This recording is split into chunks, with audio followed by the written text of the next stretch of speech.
tous et bienvenue dans The Trick Play Podcast pour ce tout nouvel épisode de la TT Preview. Aujourd'hui consacré à USC, l'University of South California, les Trojans de Lincoln Riley. Aujourd'hui du coup on va parler USC et tout d'abord on va regarder ce que les Trojans ont fait lors de la saison 2024, la saison dernière. Alors, USC finit la saison avec 7 victoires, 6 défaites et un bilan en Big Ten de 4-5. 4 victoires, 5 défaites. Une saison en demi-teinte, une saison un peu schizophrénique comme j'aime à l'appeler. Pourquoi je dis ça? Parce que on est à 2-0 sur terrain neutre. Et d'ailleurs, les deux matchs sur terrain neutre ont été joués au Allegiant Stadium de Las Vegas, le stade des Riders. Avec tout d'abord l'ouverture de saison contre LSU, donc USC a gagné, puis le Las Vegas Bowl contre Texas A&M que USC a aussi gagné. Donc c'est deux bons matchs sur terrain neutre, 4-2 à domicile avec des victoires probantes contre Wisconsin et Rutgers notamment, avec les deux seules défaites à domicile contre Penn State, 30-33 en prolongation, et Notre-Dame, 49-35 alors qu'il y avait 35 partout dans le quatrième quart-temps. Et qui sont deux équipes respectivement demi-finalistes et finalistes de la saison dernière. Donc c'est deux quality loss, on va dire ça comme ça. Mais après, à l'extérieur, l'équipe et les résultats sont tout à fait différents. On finit à 1-4 à l'extérieur, avec 4 défaites qui ont lieu contre Michigan, Minnesota, Maryland et Washington, qui étaient des équipes clairement en dessous du lot l'année dernière, notamment Washington et Michigan, qui étaient en dessous de ce qu'on aurait pu attendre d'eux. Maintenant, hors Notre-Dame, sur les 6 défaites sur les 6 défaites de USC, si on enlève la défaite contre Notre-Dame, 5 de ces défaites ont lieu par 19 points d'écart au total, 19 points d'écart cumulés. Donc c'est quand même relativement petit, et c'est pour ça qu'on a eu cette narrative tout au long de l'année comme quoi USC était à un jeu d'avoir un record presque parfait, et même à la fin de l'année, USC est à 5 jeux près de finir à 11-1. Narrative à laquelle je ne souscris pas forcément, parce que pour moi il y a quand même pas mal d'autres problèmes sous-jacents, mais voilà, ça montre qu'il y avait quand même des bonnes choses sur cette saison, mine de rien, même dans les défaites qu'ils ont eues. Mais voilà, c'est une équipe qui manquait trop de constance, et malgré 2 défaites de prestige contre les équipes de SEC, ça reste une saison relativement décevante. Alors après avoir récapitulé 2024, on va passer au calendrier de cette saison 2025 qui nous intéresse bien forcément. Alors USC n'est pas classé au ranking de pré-saison, mais on va dire que non officiellement ils sont numéro 29 des votes du Coaches Poll, du poll des coachs de FBS, puisqu'ils ont quand même reçu certains votes. A noter que USC fait partie de ces rares programmes de FBS qui sont au nombre de 10 à n'avoir aucun match contre une équipe de FCS dans son calendrier. Étant donné la disparité de succès entre le domicile et l'extérieur pour USC en 2024, on est en 2025 sur un ratio de 7 matchs à domicile pour 5 à l'extérieur, et 5 domiciles, 4 extérieurs en Big Ten. Donc c'est quand même hyper important pour USC d'avoir cette répartition-là. Alors, ce calendrier en lui-même, qu'est-ce qu'il donne? Un début de saison relativement classique, simple, contre du bas de tableau de Group of 5, Missouri State, puis Georgia Southern.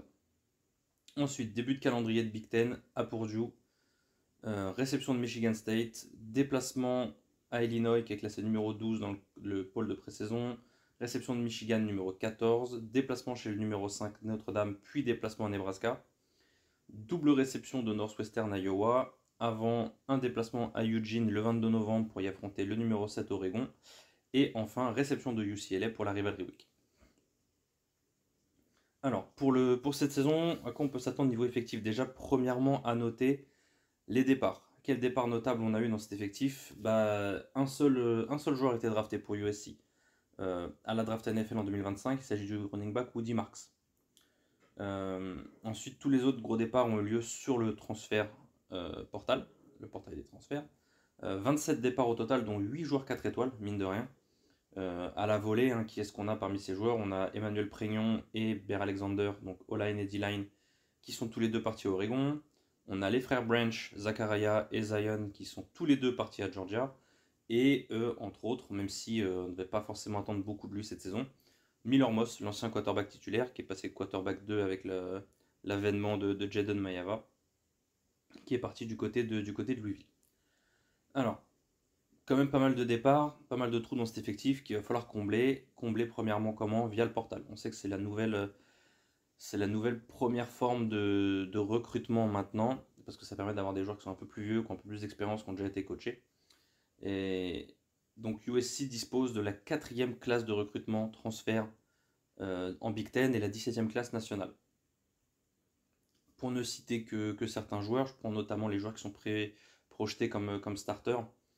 On a le receveur Prince Strachan qui est à Boise State. On a 2 interior line, John Reed de Syracuse et DJ Wingfield de Purdue. On a un running back, Waymon Jordan, qui était au Hutchinson Community College, qui est un JUCO qui sort énormément de joueurs et qui les remet en FBS. Tous les ans, je sais qu'il bat, si je dis pas de bêtises, Kyle Williams, le receveur qui a été drafté cette année, qui était à Washington State, était au Hutchinson Community College notamment. Et Waymon Jordan est le running back numéro 1 de la classe de JUCO 2025. On a le D-line Keyshawn Silver de Kentucky. Ensuite, on a des noms de linebackers qui vont nous parler un peu plus, notamment un joueur qu'on aime particulièrement chez Trick Podcast, c'est Tamir Robinson, par son nom fort drôle pour nous français, donc qui était à Penn State. Tamer comme on l'appelle, mais Tamir du coup à l'anglaise. Ou encore le linebacker Kennedy Urlacher, qui est à Notre-Dame, et Urlacher devrait vous parler parce que c'est le fils de Brian Urlacher, l'ancien linebacker des Chicago Bears en NFL. Ensuite, on va avoir le cornerback DJ Harvey qui était à San Jose State, ou encore le safety Bishop Fitzgerald qui était à North Carolina State. Ça, c'était les transferts. Maintenant, on a le recrutement pur et dur de joueurs high school. USC, là encore, 4e classe en Big Ten, mais 13e classe nationale. Donc un peu mieux pour les transferts. 35 recrues au total, un seul 5 étoiles, 9 4 étoiles et 14 3 étoiles. Cette classe de recrutement emmenée par Jakim Stewart, le 5 étoiles de Louisiane, 3e DT sur le classement national. R.J. Sermons, 4 étoiles qui nous vient de Californie, 2e cornerback du pays. Et Hassan Longstreet, 4 étoiles de Californie, 4e quarterback pocket passer du pays aussi. Voilà les joueurs freshman qui mènent un peu cette classe de recrutement 2025 pour USC, qui sera un peu meilleur en 2026, on en parlera dans la preview de l'année prochaine. Après les joueurs, on va passer au coaching staff qui est resté relativement stable pour USC. Relativement stable pourquoi? Parce que Lincoln Riley, le head coach, et Denton Lynn, le coordinateur défensif, sont toujours en poste.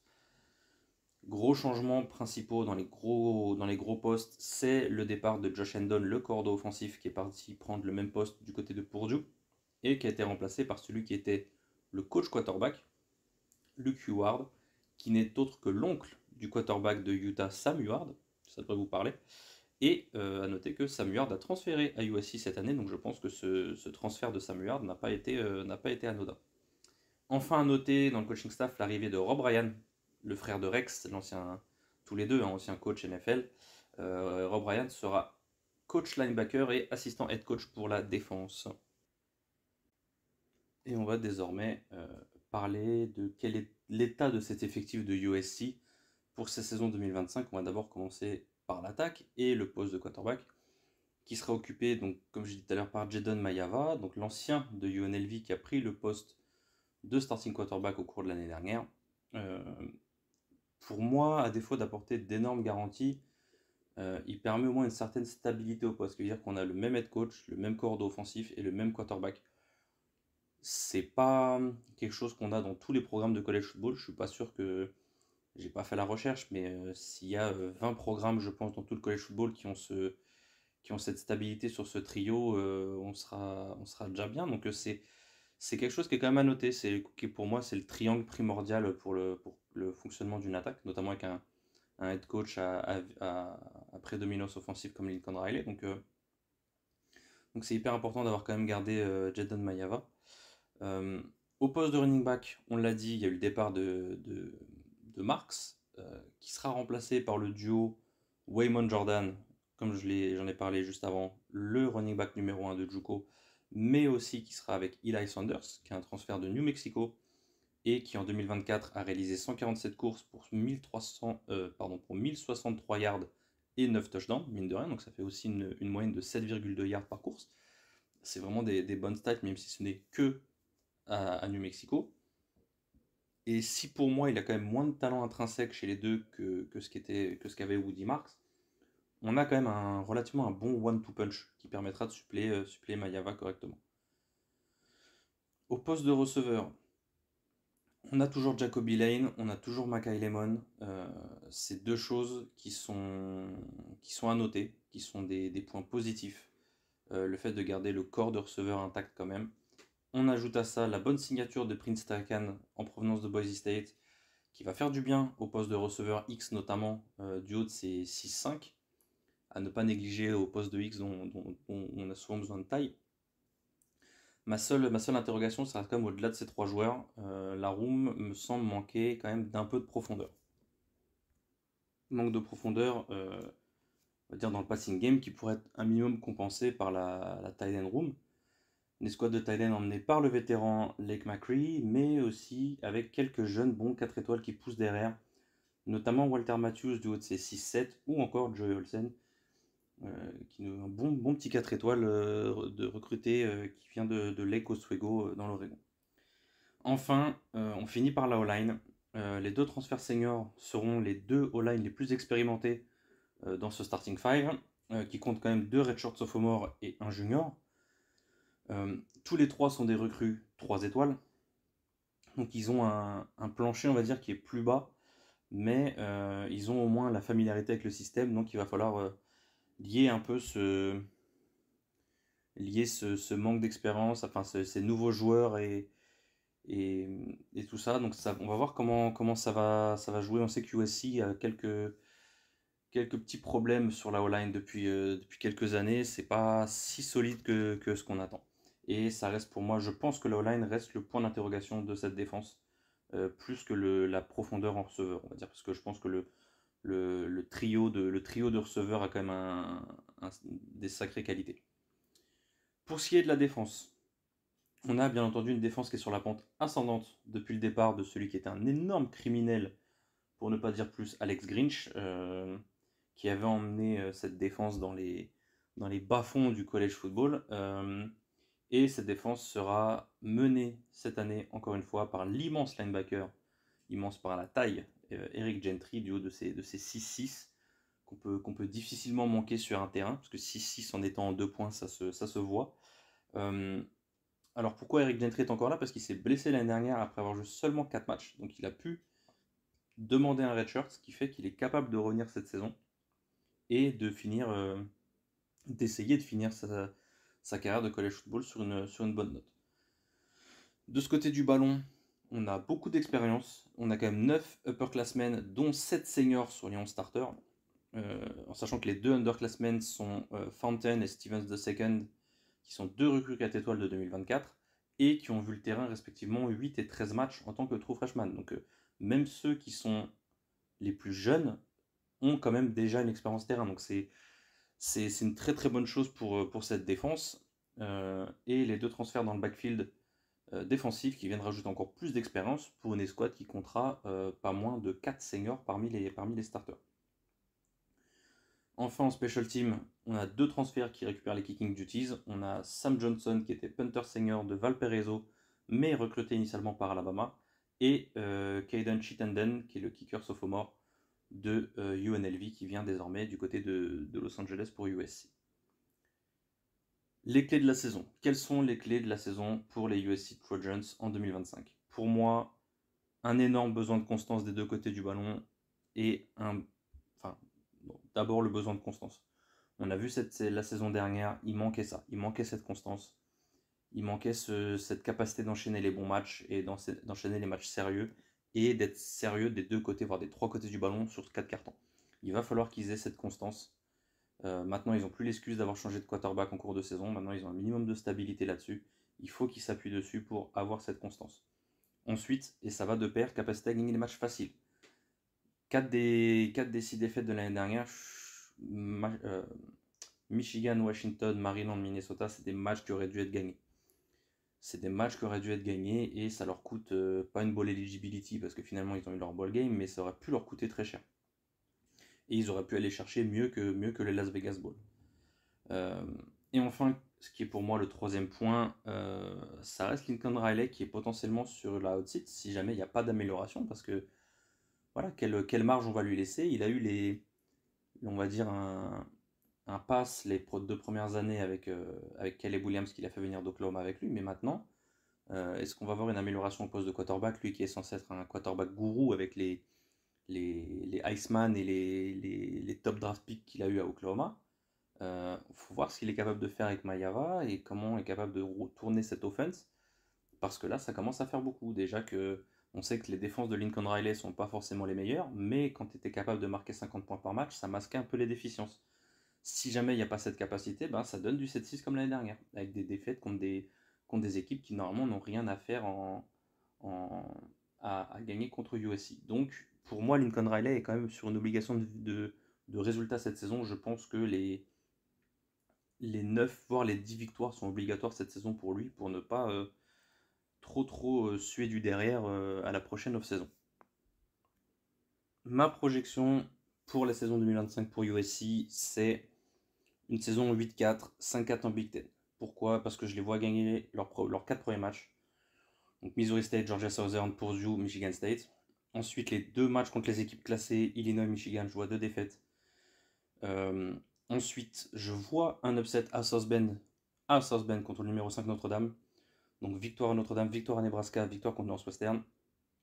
Ensuite, je vois défaite contre Iowa, défaite à Oregon et victoire à la fin contre UCLA, ça nous donne 8-4. Je pense que contrairement à Oregon, par exemple, qui l'a très bien monté l'année dernière, USC ne dispose pas encore du roster nécessaire pour battre des équipes comme Michigan, des équipes comme Iowa, notamment dans les tranchées.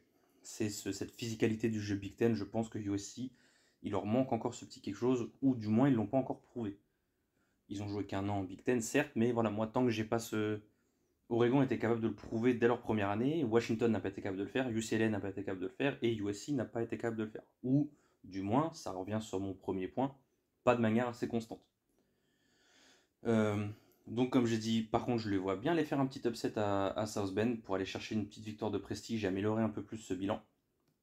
5-4 en conférence, ce serait quand même trop peu pour contend pour le titre de Big Ten, même pour le championship game. Idem pour les playoffs, ça ferait un 8-4, impossible d'aller en playoff à 8-4, même avec les équipes qui ont été rajoutées maintenant. Mais USC devrait, je pense, tranquillement se qualifier pour un bowl game cette année, sans attendre la dernière semaine et un match contre UCLA comme l'année dernière. De manière, comme je dis, voilà, moins compliquée qu'en 2024, étant donné qu'ils ont quand même 6 matchs largement à leur portée. Encore une fois, un Missouri State, Georgia Southern, Purdue, Michigan State, Northwestern, Nebraska. C'est pour moi des matchs qui sont à leur portée. Pour moi, c'est 6 victoires. Pour moi, la bowl eligibility, elle est sur ces 6 matchs-là. Le reste, c'est du bonus. Le reste, ça va se jouer à pile ou face. Est-ce qu'ils sont capables de gagner, de passer un cap? Les 6 matchs que je viens de citer, pour moi, c'est 6 victoires normalement pour USC. Donc leur saison va se jouer sur les 6 autres matchs. Est-ce qu'ils sont capables d'aller chercher?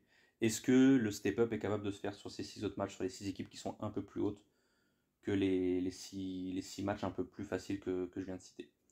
Voilà, donc merci de nous avoir suivis. C'était la preview du coup de USC pour la saison 2025. Restez connectés parce qu'on a beaucoup de previews qui vont arriver d'ici le début de saison. On essaye de vous donner toutes les informations dont vous avez besoin pour commencer cette saison 2025 de College Football.